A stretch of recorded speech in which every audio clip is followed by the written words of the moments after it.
وہ اسی طرف موو کرتے، اور یہ متعدد بار ہوا. کبھی پرندے اوپر آنے لگے تو وہ پرندوں کے ساتھ ہو گئے، کبھی جانور جیتنے کے قریب پہنچتے تو وہ جانوروں کے ساتھ ہو جاتے اور دوسروں کو کنڈم کرتے.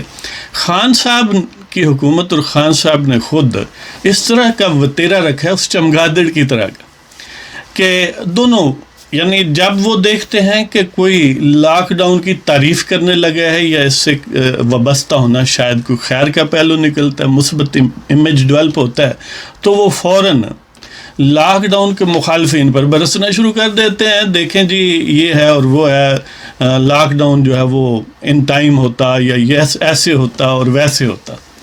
اب پھر جب وہ دیکھتے ہیں کہ لاک ڈاؤن سے نقصانات ہیں، دیکھیں بہت سارے لوگ تنگ ہیں، تو پھر وہ کہتے ہیں جی دیکھیں لاک ڈاؤن ہونا ہی نہیں چاہیے تھا، ہم تو پہلے ہی کہتے تھے وغیرہ وغیرہ. تو اسی طرح کی حرکت ہے. اس کا فائدہ یہ ہے کہ جب بھی کوئی آخر انشاءاللہ اللہ تعالیٰ کے فضل و کرم سے اس مشکل سے ہم بھی اور دنیا بھی نکل آئے گی، تو پھر ظاہر ہے لوگ باتیں کریں گے. تو جس محفل میں اعلیٰ حضرت خان صاحب کے پیروکار ہوں گے تو وہ جو ہی کوئی لاک ڈاؤن کے ثمرات بیان کرے گا تو وہ اس کے ساتھ ہو جائیں گے، جو لاک ڈاؤن کے منفی اثرات بیان کرے گا اور وہ اس کے ساتھ ہو جائیں گے. یعنی اس کے بڑے فوائد ہیں. یہ اسی قسم کا. اور خان صاحب کے متعلق خاص طور پر آپ جانتے ہیں کہ وہ خود یو ٹرنس کے فیوز و برکات جو ہیں وہ بیان کرتے رہتے ہیں، اور بلکہ وہ اپنی وزارت عظمیٰ کو بڑی حد تک یو ٹرنس کی دین کہتے ہیں. وہ کہتے ہیں کہ لوگ مجھے کہتے ہیں یو ٹرن لیتے ہو، یو ٹرن لیتا لیتا دیکھیں وزیر اعظم بن گیا ہوں.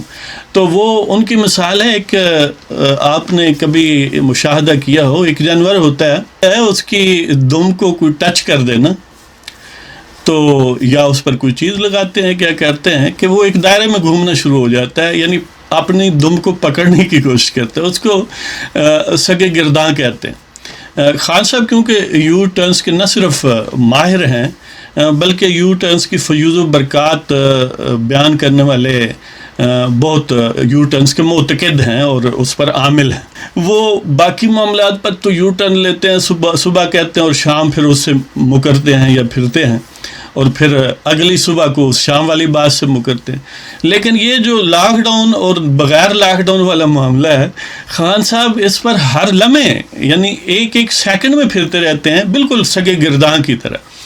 تو بہرحال ان سے بہت سارے لوگوں نے یہ پھر سوال کیا کہ وہ اشرافیہ کہاں ہیں، وہ کس دنیا میں رہتے ہیں، حکومت تمہاری ہے، اگر اشرافیہ ہیں تو پھر حکومت ہی اشرافیہ ہوں گے، کیونکہ لاک ڈاؤن تو کہتے ہیں حکومت ہی نے کیا ہے.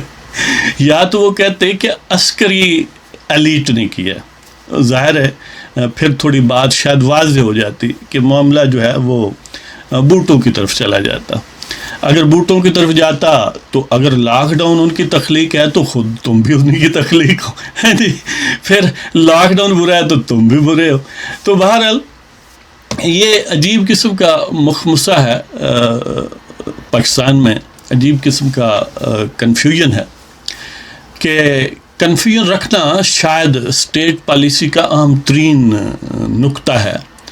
کہ اور بوٹوں والے بھی کنفیوزڈ وہ اس شاہکار کو لا کر کبھی دیکھتے ہیں، وہ کبھی ان کا منہ اور کبھی ان کا منہ دیکھتے ہیں. جی وہ کیا کہتے ہیں کہ وہ آئے گھر میں ہمارے خدا کی قدرت، کبھی ہم ان کو کبھی اپنے گھر کو دیکھتے ہیں.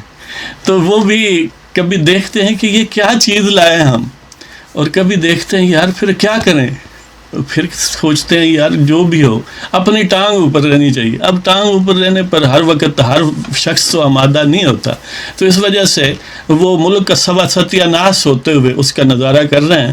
وہ جس طرح کہا جاتا ہے کہ روم جل رہا تھا اور نیرو بانسری بجا رہا تھا، یہاں کئی نیرو ہیں اپنی اپنی بانسری بجا رہے ہیں، ملک جل رہا ہے. جی تو بہرحال خان صاحب نے اپنی بے بسی کا گویا رونا رویا ہے، بے بسی کا نوحہ ہے.